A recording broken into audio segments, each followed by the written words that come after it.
We are really happy to meet you again after the second HOBBITCON and sometimes in New Zealand. So today we are Mark Hadlow on the left. Hi Mark, how are you? I'm very well. Nice to see you again. Thank you very much. And you. Next to you. And you again, and you again. And everybody here. Everybody. Marvellous. Get out. And you? Yes. Welcome, JED Brophy. Yes. How are you? I'm very good, thank you very much. Very good, very good. Very good, very good, very good, very good. Thank you. With the Team Nori on the shirt? Yes, Team Nori, Yeah, yes. all the time, yeah. Yes. We got I don't buy clothes anymore. all people behind you, I think, yeah. They just give them to Yeah. me. I'm the one that started the whole thing with Team Dory, so it doesn't matter how many times they come out with their teams late. Team Dory was the first Because team. we've got two Ree brothers and two Owen brothers, glowing, and yeah, that's fun today. Yes, but we don't use Because we we don't got- use the team approach. We fight against each other, Yeah. and that's how we get results. So the third one is you, John Callen. How are you? I'm very well, thank you for asking. Je vais très bien, merci. Thank you for the French. And at the end, on the right, Peter Hambletoon. How are you today? Yeah, g'day. It's good to be here. Good to it's be here. great to see you folks again. Cheers. So- Why are you doing a Stephen Hunter impersonation? We don't know. Where is he? Where is Stephen Enter? Because we. He's probably still asleep. Yeah. He had quite a lot of dancing time last night. Oh yeah, I think so. He'll be in the haze. He'll be in the haze. Very nice. So we'll start with the first question: is how did you feel about the end of the filming? How do you feel? Are you sad? Was it the last goodbye, or are you still meeting each other now? We're still filming, actually, as we speak. They're still making the Ori Dory Nori story. Okay. And Oin and Gloin. Go mad on mescaline. Yeah. A spin-off. Yeah. So Only- it's not over. The Dwarlen Barlen mishap. Yep. Also, yeah.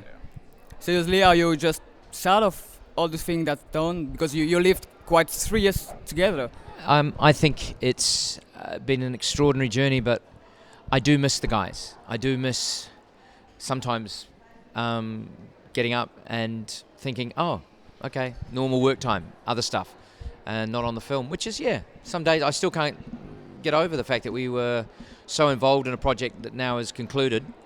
That's why these are so important, to come here and experience HOBBITCON 3 with everybody here. Just suddenly realise how much you miss it. Miss your mates, miss your colleagues. It was a really extraordinary time for me as an actor and also as a person. So, missing it. That's all true, but I couldn't wait to see the back of them, frankly. I was sick of the lot of them by the time we finished, and now I can get back to real life. Yeah, that's sometimes really good. Yeah. What about you, Pete? I'm overjoyed that the thing is finished, because it was a nightmare. It was hell from start to finish, and You made no friends. I want nothing more to do with it. No. Yeah, I'm sad because for me it was the end of 6 films. It was the end of 12 years worth of work, and it was quite hard to say goodbye, I have to say, which is why I'm really pumping for this Ori Dory Nori TV series. I'm sure it's going to happen. If I keep saying it, it'll happen.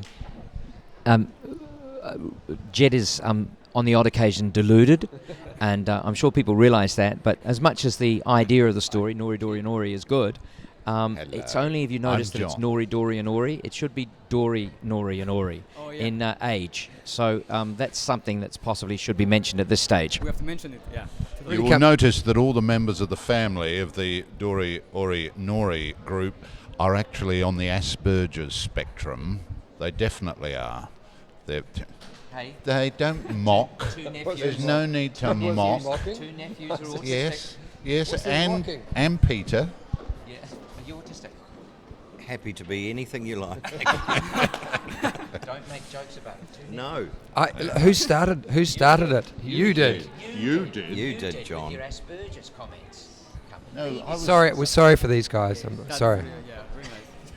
That's French for asparagus. Anyway, back to you. Les asperges. Yeah.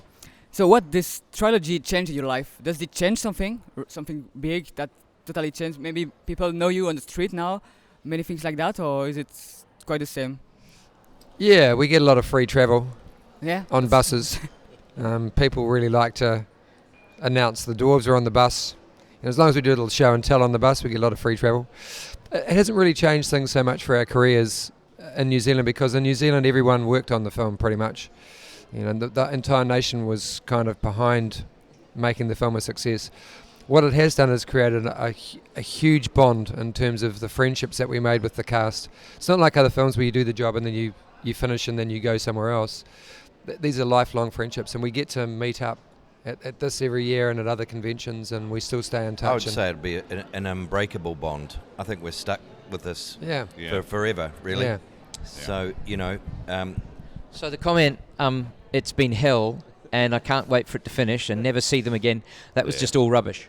Yeah. Okay, that's right. Oh, were we supposed to be sincere and Yes, honest? yeah. Well, if we're being sincere and honest, it has been fantastic re-establishing relationships time and time again, and that has been the effect of being in the films, that all these gentlemen here, we have all worked together before the film, and now what has changed is that we get to meet at all these conventions again and again and again, and that brings back the friendships, underlines them, re-establishes them. It's wonderful. Was that sincere and honest enough? Beautiful. Oh, thank you. I think it's amazing as you get older that you can do something that changes your perspective on the challenges that you have. Not that I don't think in our particular roles that we were challenged from the perspective of we had to achieve great heights in acting, but our stability, our stamina and our charisma with regards to what we had to do every day was challenged. And I think that gave me a new light on what possibly I can do outside of that. So my acting has taken on a bit of a different journey, and I'm sort of actually starting to achieve it, which I'm really happy about. These days he can remember all his lines. It's wonderful. It's recorded, so we won't miss it. Yeah. So next questions are going to be asked by Stéphanie. So we change the middle. Thank goodness for that. Okay, so next question. When you got back home from the filming, what was the first thing that you did? I used to, every day after I left the set, I would ring a place called La Boca Loca, a Mexican restaurant, and they would make me 2 beef burritos. So the first thing I would do when I got home was eat those, then have a beer and a bath, and then fall into a comatose sleep, get 2 hours sleep before we were woken up again to go back to work.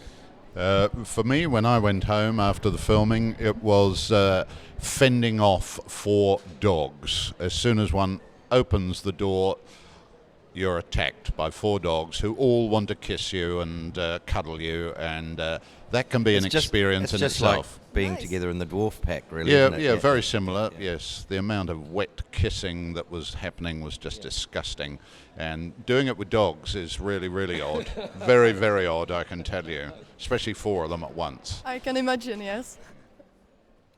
Every day at the end of filming, or do you mean after filming had finished? How did we spend our lives? When the film finished and the first you got home, what No. did you do? I kept pinching myself that did I just have that experience, that incredible experience? And in many ways, it's hard to return to normal life after something like that, which was epic in every way. But in a way, the journey hasn't ended for us, partly because of these fan conventions, and there is we all have a fan following, and so the story continues in terms of the Middle-earth movies, and it feels like it will always be a part of our life, something that we're really proud of. Why are you looking at me like that, guys? Well, I'm interested in what you're saying. That was why I was looking at you. Well, I thought what I was saying was really profound. And that's why I was listening to you. You did think that. The other 2 were being, as usual, their comical selves, which was great. So thanks, guys. As per usual, I think for me, was probably just, endorsing the fact that I have a family that supports me in what I do as well. Going home to see my family at the end of filming, even though that my wife would come and stay with me for a while, was really important. And it's not just about you and your career, it's about actually the support that goes into you as what you do and what you choose to do, and sharing that with the people around you and how they support you. Yeah, it's really important. Okay, thank you. Next question. Okay, now that you have finally got to Erebor, what will you do with your part of the treasure? Very good question. Yeah, Nori starts a series of hairdressing salons Oh, nice. between Erebor and the Iron Hills. He and Gloin go into business together. Yeah, I manage the financial side of Yeah. the salons. They're called Starfish. And sadly, Gloin loses it all because he nicks it all and just leaves him in the lurch. Yeah, so I spend the many years pursuing him through Middle Through Earth. the Iron Hills. And it's a TV series that'll be coming to your screens very soon. Okay. That's Nice things going on. yeah. And meanwhile, John and I set up a private investigation service looking for Nori. I think you go looking for the Kraken, don't you, in Moria? Yeah, well, I think it means- Oin being an apothecary gets deeper and deeper into the drugs world. Whoa. And that, of course, mixes with the Middle-earth mafia and all those It's nasty, kind of like, nasty... Balrog kinda to like you, Breaking Balrog. Bad Yeah. of Middle-earth. Yeah. Talk about Miami Vice, Erebor Vice. Yeah, there you go. I think for me, it would be just playing on every single golf course in the world. Flying to any golf course anywhere in the world and playing it. Oh my God, that would be Valhalla. There are no planes in Middle Earth. I don't care, I've invented them. I can invent anything I like in Middle Earth. That's the great thing about it. I can Have you not invent- heard of Eagle Air? Yeah, exactly. Yeah. So I take an eagle and go and play golf on any of the golf courses, and I'm sure they'd be fantastic in the most amazing places. Bring it on. I think so, yes. All right, and can you tell us what you guys will do when all this finishes? When the HOBBITCON finishes, Yes. I think going back, what are you doing, Stéphanie? I think I will just lie on the ground and cry and wait if there is another one, maybe. Okay. Is that a Okay. job? You can do that as a job where you come from? I don't think so, no. Because Mark, you do that a lot, don't you? To me, I think I will go back to France, waiting for the extended edition. And I think I will cry after that and going back to my job of journalist, which is not as fun as just watching you playing your part and just waiting for something new in Middle-earth. Yeah, that's the thing. Okay. Yes, same for me. Next question. We follow all this stuff about the Oscar ceremony, blah, blah, blah, blah, blah, blah, blah. And so we decided to give you the choice, just giving you the Oscars. Just you will choose your Oscars. And I will ask you the best performance, and you will choose the best performance, for example. Sorry, Okay? the best. Performance. So Alright. according to you, which character did the best performance? The best Performance. Performance, okay. Yeah. Martin Freeman, Bilbo Baggins. Ian McKellen. I would have to say Ian McKellen, or there was an extra who was in an upstairs window who was so into the whole thing, I really, really thought she was going to beat the dragon. So either Ian McKellen or her. Well, I'm going to go for Martin Freeman. I agree with Mark. I think Martin Freeman's performance will live long in screen history. It's a luminous performance as Bilbo. So we've got a tie here with the judges. So Martin and Ian are going to have to fight it out for the best performance. And you know who would win, of course. Yeah, I do. I think it'll be a co-Oscar. For the first time ever, two people share the Oscar. Do Ian's impersonation. I do think that Martin was fabulous. Absolutely wonderful. One of you do Martin. I can't. None of us can. None of us can do Martin because so Martin. you wouldn't be Has to allowed be to use Martin. it. It would be full of such foul language. You couldn't use it. Lots of Lots of flipping beep, the bird. beep, beep, beep. He's funny. According to you, the best landscape or the best landscape. location? Yeah. I would say John Callen's face. Was that with or without the makeup? I think when we were up on the Carrock, the Eagles Carrock, I think that was a pretty amazing landscape with Erebor behind the Misty Mountains. I think probably when we were up Ruapehu, when we were looking for the door for Erebor, and we were up on Ruapehu, and you could see all of the basically as far as the Waikato. It was amazing. I liked a place that is called the Rock and Pillars, where the four characters who were left behind in Lake Town are seen just going up the mountain. I mean, the others did it earlier, but with just the four of us, that's what lives in my memory, and the situation was stunning. And we were dropped off by helicopter, and there was nobody and nothing and it was remarkable. And to see that on the big screen in 3D, fantastic.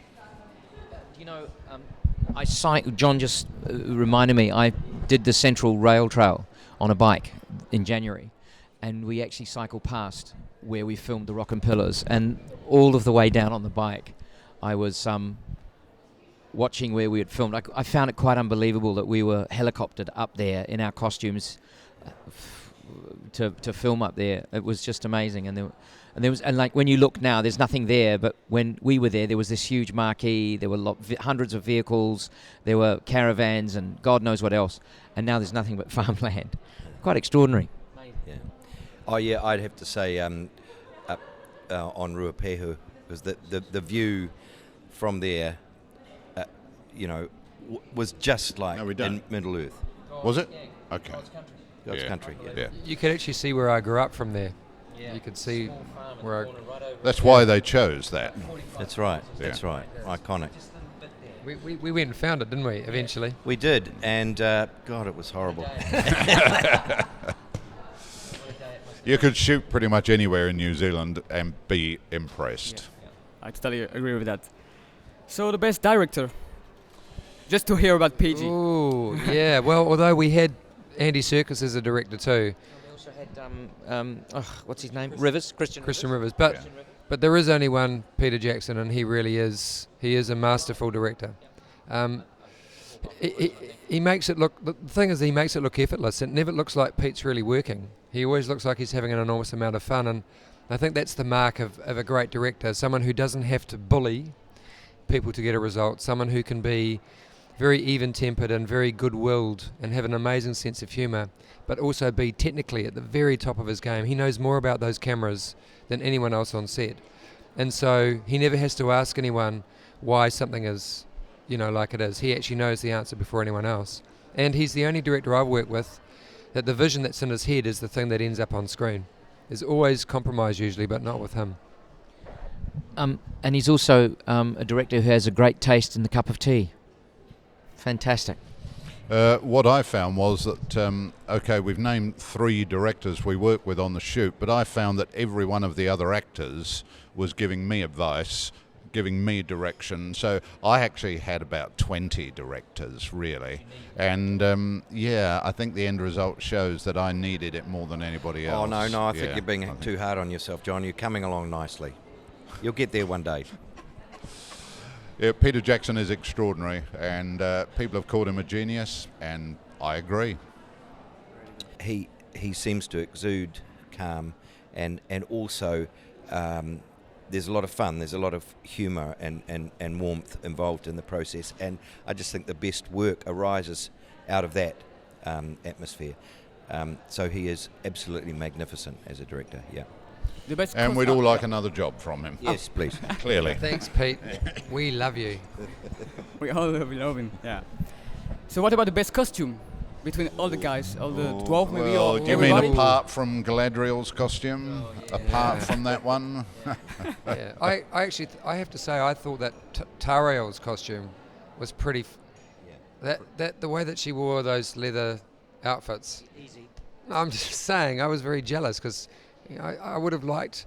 Our costumes were, they were beautiful in their own way, but very hot and heavy, and those elves ran around in next to nothing, looking amazing. Yeah. Look, I thought that hers. I think it's underrated in terms of how good it looked on screen. Yeah, I think actually that the costumes that Thror had, and were fantastic. Actually, you can't say that any of the costumes were rubbish. There were so many that were really, really good. But for me, the one that lives on in my memory is Galadriel's. It's got to be Gloin's costume. Probably, outstanding. I think so, Just streets ahead of anybody else's. So, who's the best dwarf? What? The best dwarf between you, all the 13. Richard Armitage. Thorin for me was the best dwarf. You mean out of us? Yeah. Well. Oh, everybody, all the dwarfs. Yeah, no, I thought he was the best dwarf. He's, he epitomises what the whole journey was for me in terms of, he went the gamut in terms of his emotions and the things that drive dwarves in terms of the greed. He showed all aspects of dwarven nature, and he was a leader of men, not just on set but outside of set. I thought he was, for me, he was the best dwarf. You know, if you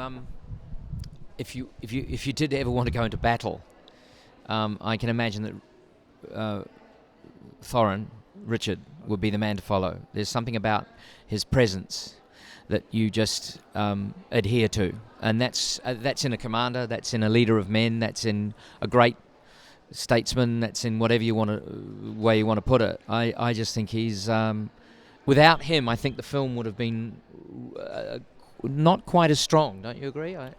I think he was just such a great, huge force for what the dwarves were all about and their goal. Yeah. For me, there was a defining moment just into the beginning of the second film where there was, just for a split second, a dwarf walked through frame, and he, for me, epitomised the definition of what a dwarf was. And I learnt an awful lot from watching Peter Jackson just doing that tiny little move. Not that I'm sucking up in any way, Peter. Damn you, John. That was the one I was going to go for. I was going to try and score extra points, and you... Best dwarf? Think of something quickly. Graham McTavish. Because he is a dwarf on the inside. He is a... Somewhere in there's a small man trying to get out. There is. And he's an aggressive bastard. So, to me, he epitomises dwarfdom. Graham McTavish for me every time. Good. And the best elf? No, just kidding. There is no good elves, no? There's no good elf. No. Ridiculous question. What made you come up with that? Just to know if you're real dwarves. That was the question. So, we don't know many things about the dwarves in the company. Where did you find the inspiration to play your part? Because there's not many things about all you on the books. Maybe there's the cartoon also, or some people with advices. I don't know. How did you get this dwarf thing? We had an amazing movement coach, Terry No Terry. Terry Notary. He's the most. He's like the best movement coach in the world, and he did a lot of research into how dwarves should walk and what their body shape should be and where the weight distribution was. And we had 8 weeks of work with Terry to kind of define the physical aspects of dwarfdom, and then we had this amazing backstory from Peter and Fran and Philippa as to our family groups and what drove dwarves in terms of what their imperative was, what had happened to their families, what had happened to them as a group of people in terms of being dispossessed. So we had a huge team of people who gave us a lot of information, but I think the biggest thing was actually hanging out together for those 8 weeks in boot camp. I think we developed a clan mentality, which is all the thing that really defines dwarves, is this ability to be at odds with each other unless there is an external outside force which combines them into this kind of fighting machine. And I think we developed that over those 8 weeks. I think that was for me, that was the most important thing, was the friendship. Yeah, I sort of think when you get into a situation where you're not actually on top of what you're doing, and then suddenly there's someone beside you who gives you a clue or gives you a hint that, maybe just try this and just go for it. I mean, it's really important when you can get that, and I think that's what this is all about. Exactly what Jed was saying, the ensemble. If one person was dropping off, there'd be a sort of a real push to get them back up to where we all were, and that happened a lot. It really did. When people weren't particularly feeling good, or there's something that happened to them, they were. I had a really bad time during that first part of the film when we had the earthquake. All these guys were so there for me, so it was really important. You mentioned inspiration. I think we drew inspiration from each other. What we were going through, but also there's a thing about family which is really important in terms of the dwarf culture, and I found more and more that I kind of drew strength and inspiration from my own family. Some of the other guys have talked about the support that we needed and got all the way through the filming, but there's also I know it might sound like a cliche, but there is also a family feeling about everybody everybody that works on a Peter Jackson movie, there's a culture of people looking out for each other and supporting each other and giving each other, shit sometimes when it's needed. There's a fun, joking atmosphere. All the good things that come from when people are bonded together in a family way. So that was inspiring every day. Everybody around you, when times were tough, was working really hard and gutsing it out. So I think you've said it as well, Mark. It's kind of like you just needed to look around you and see and be inspired by the people right alongside you in every department on the movie: makeup, costume design, sound. That's what. And I think you can see the results on screen. Obviously, everything looks magnificent, but it's got a spirit about it as well, which is really strong.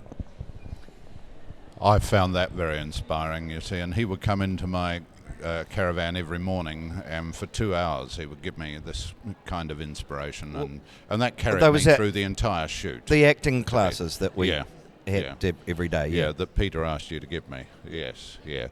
It was a family of actors, a brotherhood of dwarves, and I think it came through. Do you think that people watching will ever get your sense of humour at the beginning there? I don't know what he's talking about. I don't know. Humour? What does he mean? I'm deadly serious.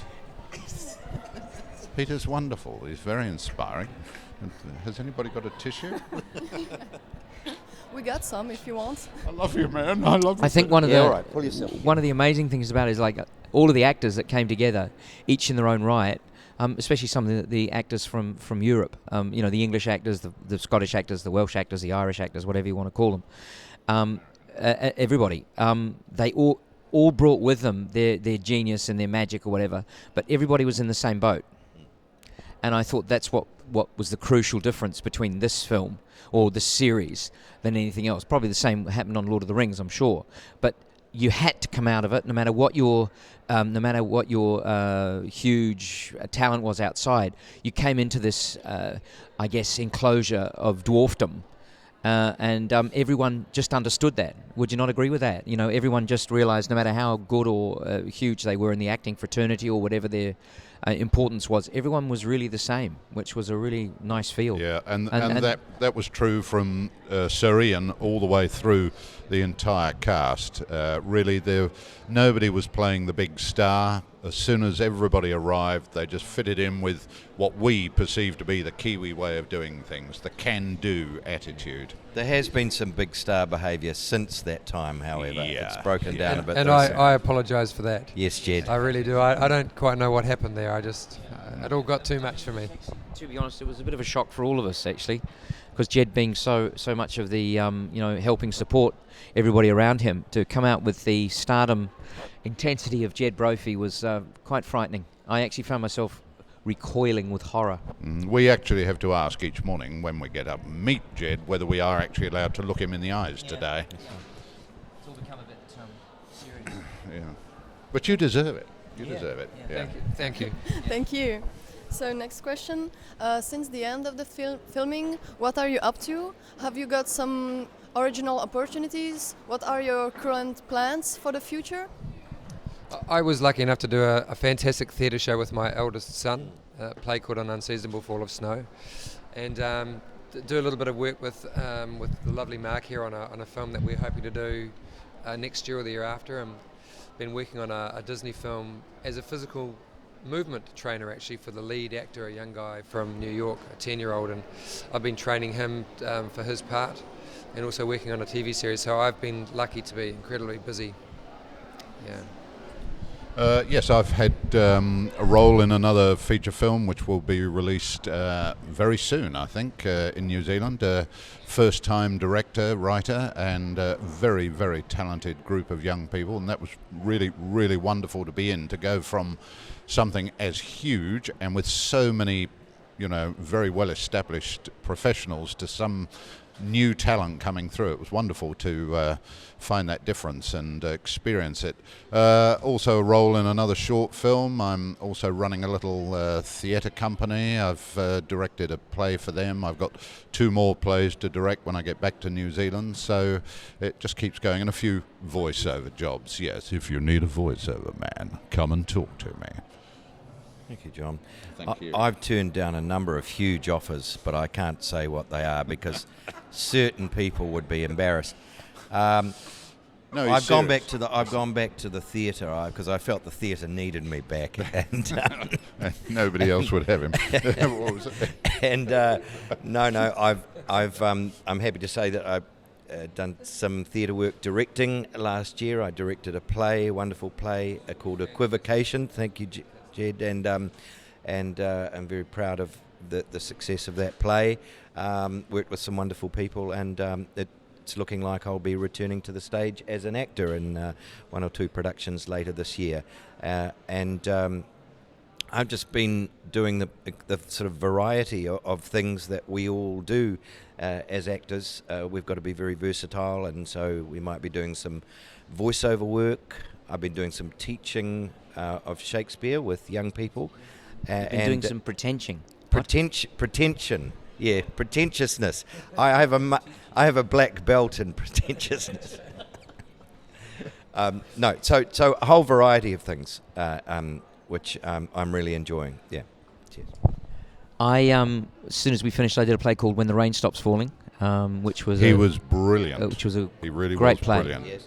Yeah. Yeah, it was very good. And then I directed a play last year called Stag Weekend, which went very well. And then I'm in a show at the moment, so I've interrupted the season to come here to do HOBBITCON, and I go straight back tomorrow and go on stage on the same day Already? I come back. So it'll be quite interesting. Then I've got my one-man show called Middle-Aged Man in Lycra, which I have done 2 seasons for last year, or in the middle of that.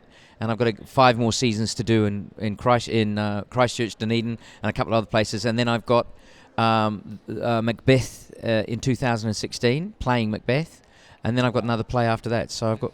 You're just showing off. And now. no, and we've got the film, hopefully Stag Week, Swan Song, that Jed and I hope to be doing in end of December, January, which is a fantastic script, fantastic idea for a film.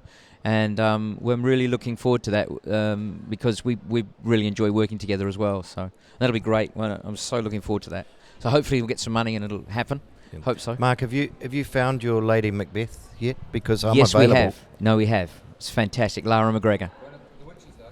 Yeah, The we could always Witches? I could play put the a wig on Witches? you. Yeah, I think we're trying to do a serious version of it this time, Pete, instead of the usual.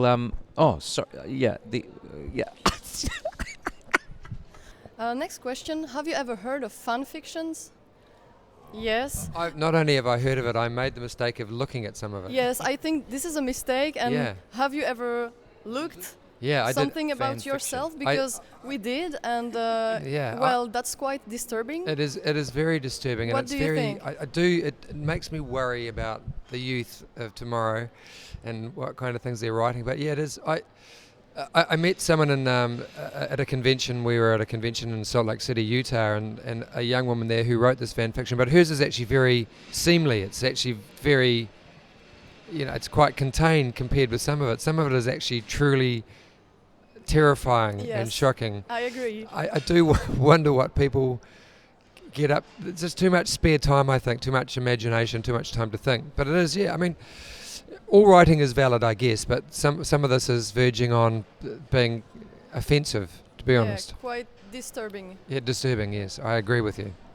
I have read some of it, and having read some of it, I was not moved to see any of it.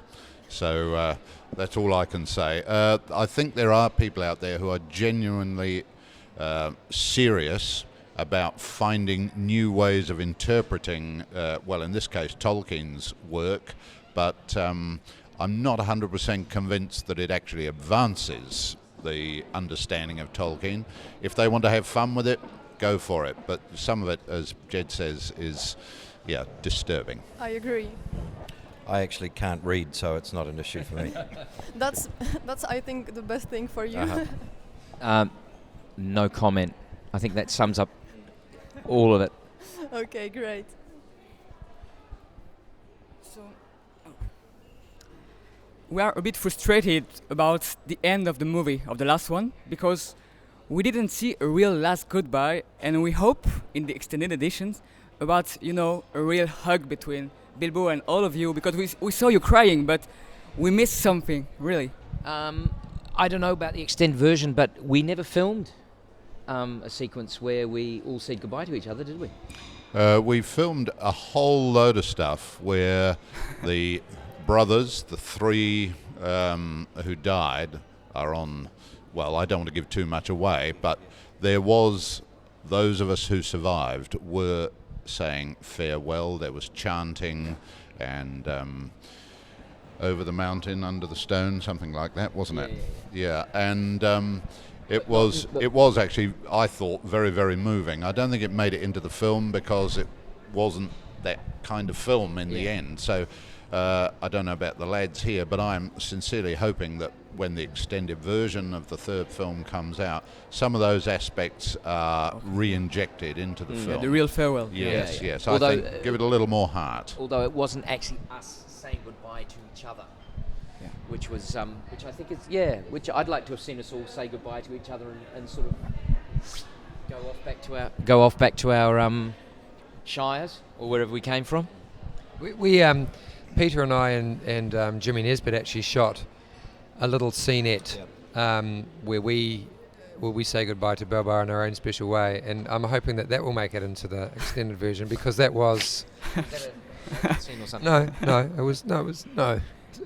It was emotionally naked, though. Yeah. So it was out Yeah. there to see. Yeah, it was.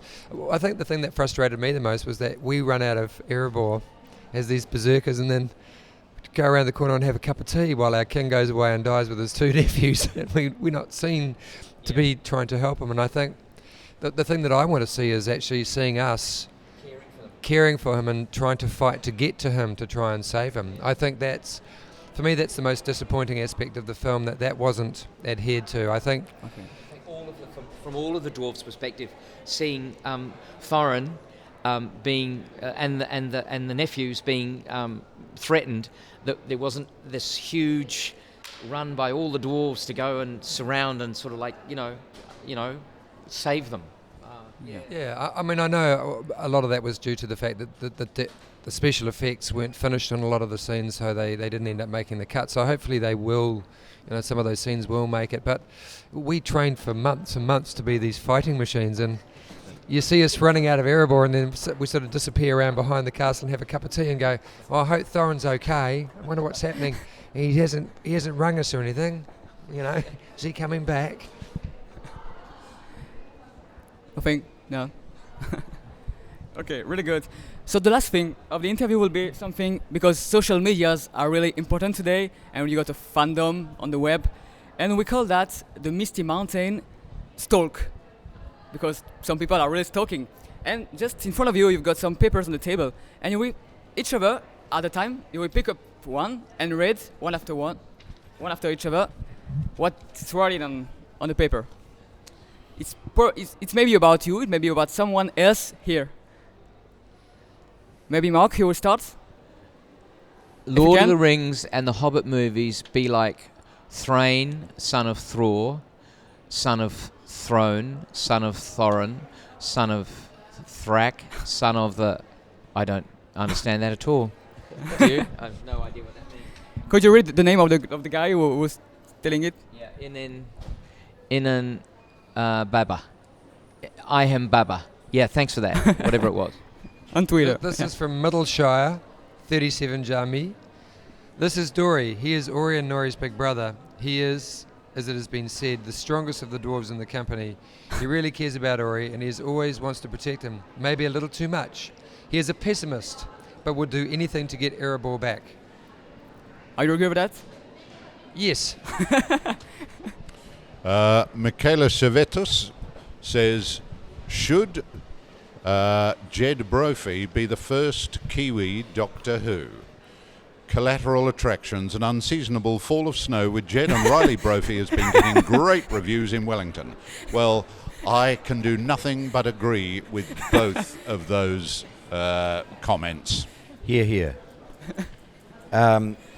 I've seen this before. Mortimer Brewster at Condor says, I feel bad for Oin and Gloin from The Hobbit. It's got to be tough having a dad named Groin. We're actually really proud of that. You talk Oin about and Gloin from the loins of groin. Yeah, it's very good. really good. I need to read this one. I just found this actually, and it's yeah, from you 48. need to read all the other ones. Yeah. 48 Jamy. Lord Hulock Gloin, I'd say, looks the most dwarvish out of the whole company of Thorin. Lord Hulock. What about it? This is from Phoebe Skittles. I can't be the only one who sees it. Voltaire, JED Brophy, weird. The French guys, yeah, the French philosopher. It has a picture of Voltaire, we and will put it on actually it screen. is quite spooky. He does actually look quite a lot like me. Are you going to do a biopic of... I am wow, now. yes. If there is a movie about Voltaire, you could be I'm gonna, Yeah. I'm the main gonna- part, and it yeah. Yeah, and look, No he reason why not. has grey hair, which is We'll brilliant. suggest it to French people if we Yeah. can. Yeah. Don't just pick up the ones you like. All right. Charlie Cox at Malgarith says this.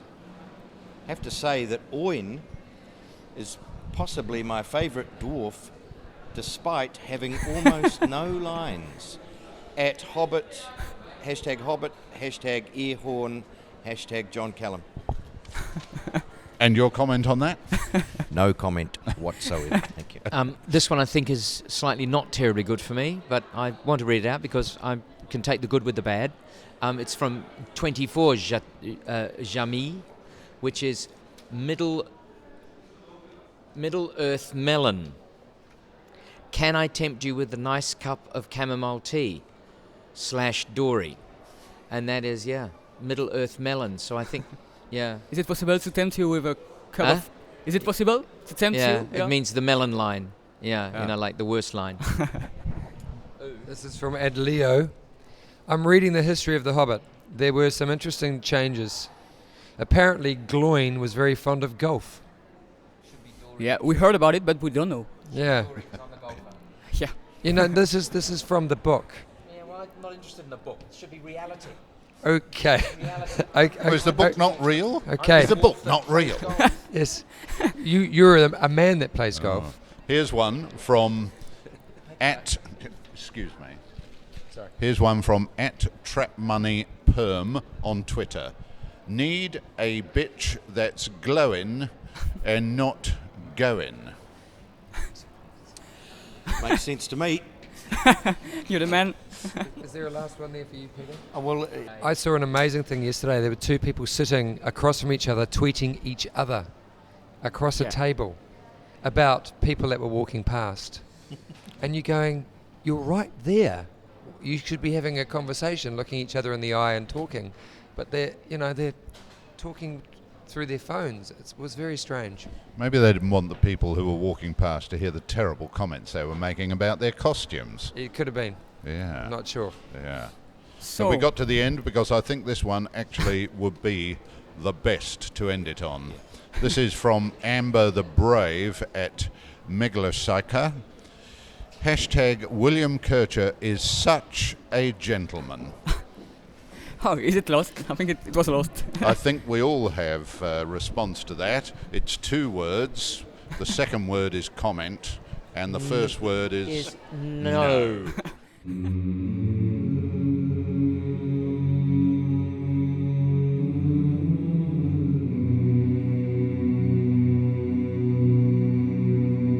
Far over the misty mountains cold, to dungeons deep and caverns old, we must away ere break of day to find our long forgotten gold.